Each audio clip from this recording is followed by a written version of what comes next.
Hey, heute will ich kurz mal über die Frage reden, wie stelle ich mir die Materielosigkeit vor? Also wie komme ich sozusagen mit dem Gedanken klar, mit diesen Gedanken, die ja alle plagen, die sich fragen, was könnte schon dran sein? Und diejenigen, die sich das fragen, das sind vielleicht genau wie ich spirituelle Menschen, die sich irgendwann fragen, wie soll denn das gehen? Dass sozusagen der Geist Materie bewegt, ohne dass der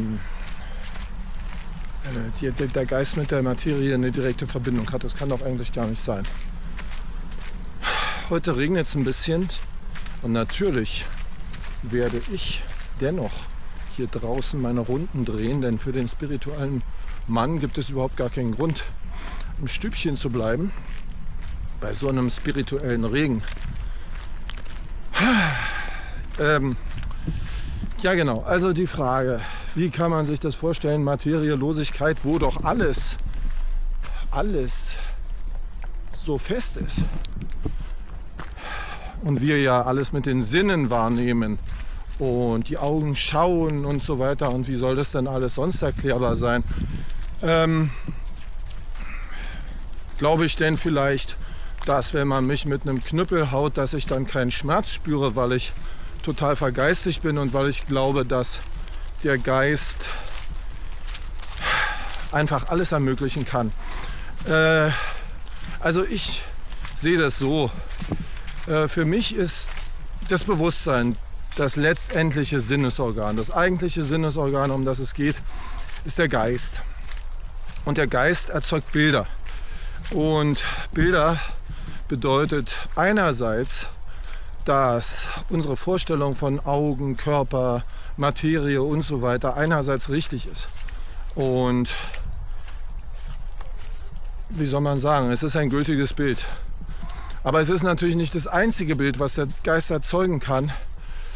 Und es ist nicht im eigentlichen Sinn ein Gesetz, dass ein solches Bild erscheinen muss, sondern es kann auch ein anderes sein. Und genau genommen ist es ja auch immer ein anderes, wenn man nur den Sinn hat, es wahrzunehmen in sich und dann in anderen. Also wenn man das richtige Mindset hat, dann kann man durchaus wahrnehmen, dass die Bilder von Kopf zu Kopf verschieden sind. Und das bedeutet, dass das eigentlich angenommen Absolute, von dem wir immer denken, es sei in einem Außen vorhanden und in keinem Kopf da ist.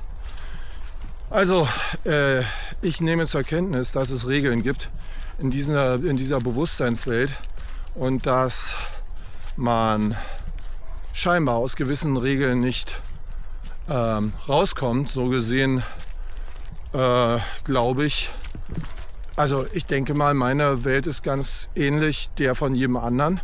Nur, dass ich eben an diese Theorie nicht glaube, dass es ein Außen gibt, das ist festgelegt und zwar in der Materie, sondern ich glaube einfach, dass die Gedanken das sind, was die eigentliche Realität ist.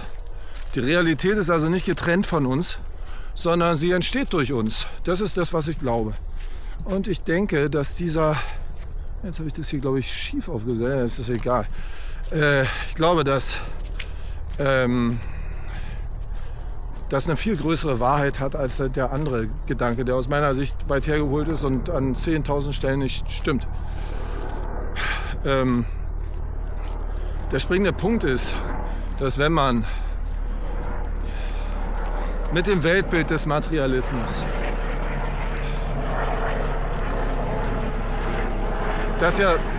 ich werde mal warten, bis das hier vorbei ist. Das Weltbild des Materialismus, das so viel impliziert, so viel voraussetzt. Wenn man mit diesem Mindset versucht, den Spiritualismus zu denken, das ist schlecht. Das führt zu nichts.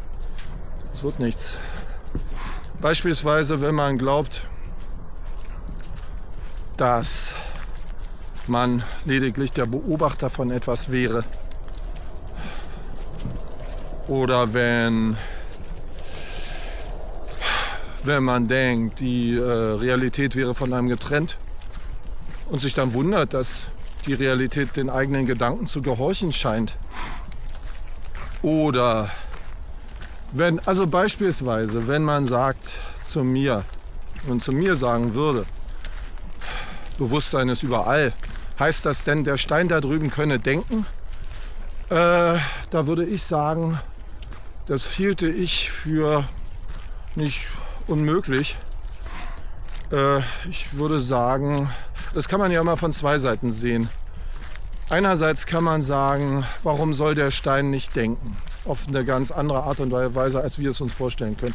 Vielleicht viel langsamer, vielleicht in Jahrtausenden, vielleicht mit einer anderen Wellenlänge, mit einer ganz anderen Logik als wir. Auf der anderen Seite ist ja der materialistische Blick auf das menschliche Denken immer so selbstüberschätzend. Der Mensch das Genie, der Mensch, es kann kein anderes Denken geben. Der Mensch und seine untrügliche Logik, wo man das an jeder nur denkbaren Stelle widerlegen kann. Zum Beispiel glaube ich, dass aus der Menschheit eine gewisse Intelligenz spricht, aber nicht aus jedem einzelnen Mitglied. Die sogenannte kollektive Intelligenz mag eine gewisse Power haben,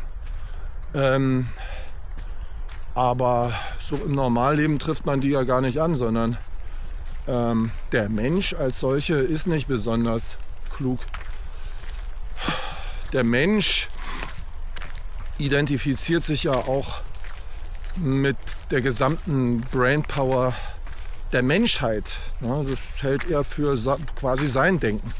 Und wenn in seinem Schädel weiter keine Gedanken sind, dann hält er es für völlig normal, dass die Gedanken, die außerhalb von ihm sind, dass er die mit zu seinen eigenen rechnet. Also wenn er zum Beispiel KI benutzt, dann ist das im Grunde so, als wenn er es hervorruft. Ich meine, ich finde das jetzt nicht falsch, aber es ist ein Widerspruch zu diesem Gefühl von Getrenntsein. Also entweder man ist ein Individuum und dann hat man eigene Gedanken oder man hat sie eben nicht. Ich persönlich finde, man kann beobachten, dass man total durchdrungen ist von allen möglichen Gedanken. Also von den Gedanken seiner Mitmenschen sozusagen, was die denken. Das sind letzten Endes dann meine Gedanken. Nochmal so als Beispiel, wenn ich sozusagen in einem Raum wäre, wo mich die Leute lieben, dann das spüre ich und das fühlt sich dann gut an und das sind dann meine Gedanken. Und umgekehrt natürlich, wenn sie mich hassen, genauso. Oder wenn die Logik anderer zu mir kommt und ich sage dann, das ist meine Erkenntnis, weil zum Beispiel, ich habe es ja im Fernsehen gesehen. Ja.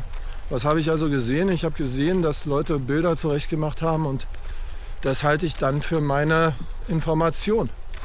Zugleich nehme ich zur Kenntnis, dass wenn ich mal so eine Information aus dem Fernsehen gesehen habe, dann ist das Teil meiner Welt. Es ist nicht umkehrbar. Ich kann nicht einen Gedanken nicht gedacht haben machen. Ich kann nicht eine Information, die ich bekommen habe, sozusagen einfach so wieder loswerden. Darin liegt auch eine gewisse Power der Desinformation übrigens. Einfach Themen setzen und das Gehirn der Leute damit verkleistern. Also nochmal, der Spiritualismus mit seiner Materielosigkeit hat ganz viele Folgerungen und Implikationen. Und wenn man nun versucht, mit einer materialistischen Denkweise den Spiritualismus zu verstehen oder so, das ist schwer möglich. Es ist ein guter Versuch, aber es ist eben schwer, sehr schwer. Bis man begriffen hat, dass da also verschiedene Sachen sind, die man wirklich verstehen muss. Zum Beispiel, dass die Dinge immer das sind, was du denkst, was sie sind. Weil, ja wie gesagt, die Realität und das, was du denkst, ein und dasselbe sind. Übrigens, Ich hatte ja neulich eine Frau kennengelernt, die Buddhistin ist. Und ich habe, also mein Gedanke war der, dass, oder ist ja immer, dass die Religionen eine tiefe Wahrheit haben und dass sie aus einer Zeit kommen, wo dieser Materialismus eben noch nicht so verankert war wie heute, allgegenwärtig. Ich kann mir vorstellen, es gab mal eine Zeit, da gab es gar keine Theorie darüber, dass außerhalb von uns Materie sein muss und dass die Realität von uns getrennt sein muss. Ich nehme es einfach an, ich weiß es nicht genau, aber warum sollte jemand auf so eine Idee kommen? Alles, was ich höre, ist, dass die Urvölker immer davon ausgehen, dass sie im großen Geist leben oder so eine Art Geist. Und dass das aus meiner Sicht ein ganz natürlicher, richtiger Gedanke ist. Und irgendwie, aus irgendeinem Grund, vielleicht Zufall, hat man im alten Griechenland den Gedanken an das Atom entwickelt, an die Materie und so. Auch wieder aus gewissen logischen Gründen, aber nicht aus einer bestimmten Notwendigkeit heraus, sondern man könnte es so sehen, man könnte es anders sehen. Und aus diesem Kondensationskern von Denken hat sich ein großer Platzregen entwickelt über die Jahrtausende von Logik.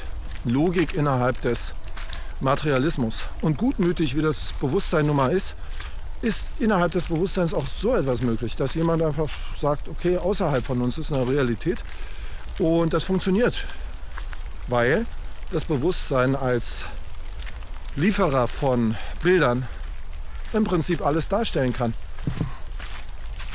Was also ziemliche Implikationen hat für das, was wir uns unter den Naturgesetzen vorstellen und so weiter. Aber was ich also damit sagen wollte in Bezug auf den Buddhismus, der Buddhismus heute wird aus meiner Sicht ganz anders gedacht, als er möglicherweise vor Jahrtausenden gedacht war. Also ich sage Jahrtausende, ich habe nachgeschaut, der Buddhismus ist angeblich irgendwie um 600 entstanden, so habe ich es gelesen. Aber wie gesagt, ich glaube, dass diese eigentlichen Gedanken viel älter sind. Und will damit sagen, dass wenn in einer Welt, in der wahrgenommen wird, und ich rede jetzt einige Zeit zurück, Jahrtausende vielleicht, in der wahrgenommen wird, dass die Gedanken Macht haben, dass sie Dinge erzeugen können, ist es eine ganz verständliche Vorstellung, dass man den Glauben anstrebt, den Glauben in einer sinnvollen Weise strukturieren will. Und das sind die Religionen meiner Ansicht nach. Und der Buddhismus, speziell der Zen-Buddhismus mit seiner Leerheit, hat auch einen ganz, ganz wichtigen Gedanken, dass hinter diesen, ich will es nochmal vormachen, weil es so wichtig ist, hinter diesen ganz festen Dingen eine Leerheit steckt, etwas Undefiniertes. Und das nennen die Leerheit. Und wenn nun mir heute erklärt wird, dass diese Leerheit, dieses Jenseitige, das Absolute sei, dann glaube ich, dass sich ein materialistischer Gedanke mit einem buddhistischen verbindet. Der buddhistische ist, dass da Leerheit ist. Und Leerheit ist für mich nichts Absolutes, sondern es ist die Möglichkeit von allem. Das Absolute ist aus meiner Sicht ein Gedanke, auf den man kommen muss. Und das gibt es für mich nicht. Insbesondere nicht aus einer Leerheit heraus. So, ich zeige euch mal wieder die herrliche Landschaft hier im spirituellen Regen. Ein schöner Teich mit Schwänen. Im Hintergrund sind Vögel zu hören. Überhaupt ist das hier eine sehr, sehr schöner Park im Norden Berlins. Hier sind Seen, kleine Seen und schöner Regen ist hier manchmal auch. Also so stelle ich mir das vor. Ich nehme zur Kenntnis, dass ich selber Teil der materialistischen Denkwelt bin Die Gedanken durchdringen mich, sie machen es mir schwer, was anderes mir vorzustellen. Das nenne ich die Gravitation der Gedanken. Ich kann mich der Gedanken, die andere haben, nicht erwehren. Aber das ist eben doch der Grund, warum ich diese ganze Vereinzelung so nicht im Prinzip sehen kann, sondern wie gesagt, wir sind durchdrungen von allem. Ich bin durchdrungen von den Gedanken der Natur. Was sind die Gedanken der Natur? Die Gedanken der Natur sind offensichtlicherweise der Regen hier oder die Bäume. Die Bäume, indem ich sie sehe, durchdringen mich. Also der Gedanke an Bäume durchdringt mich und sie sind eine Art höheres Denken. Sie sind von mir nicht wegzudenken und ich habe auch keinerlei Grund, sie wegdenken zu wollen, aber es ginge auch gar nicht, wahrscheinlich so einfach. Ich weiß nicht, was die Grenzen des gedanklich Möglichen sind. Innerhalb meiner Welt sind sie groß. Also ich meine, die Möglichkeiten, die Gedanken zu benutzen, um Dinge herbeizuführen, die Möglichkeiten sind sehr groß. Aber sie sind für mich nicht unendlich. Andererseits behaupte ich ja nicht, dass ich der spirituellste Mensch der Welt wäre. Hier ist wieder ein herrlicher Naturort.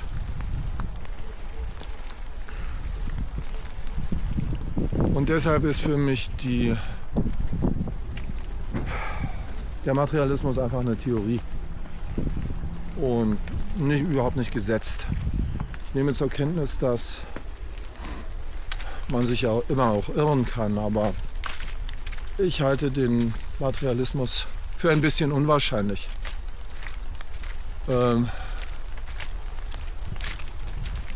Damit will ich erstmal schließen und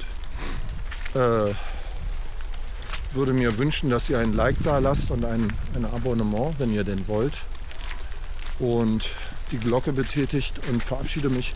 Bis zum nächsten Mal, gerne wieder. Bis dann. Tschüss.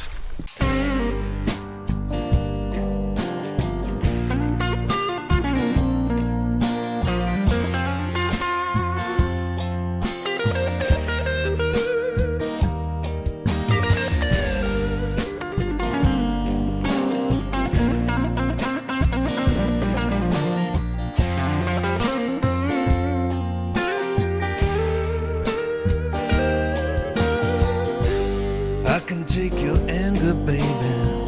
I can hold your pain. In a night full of thunder and sideways rain.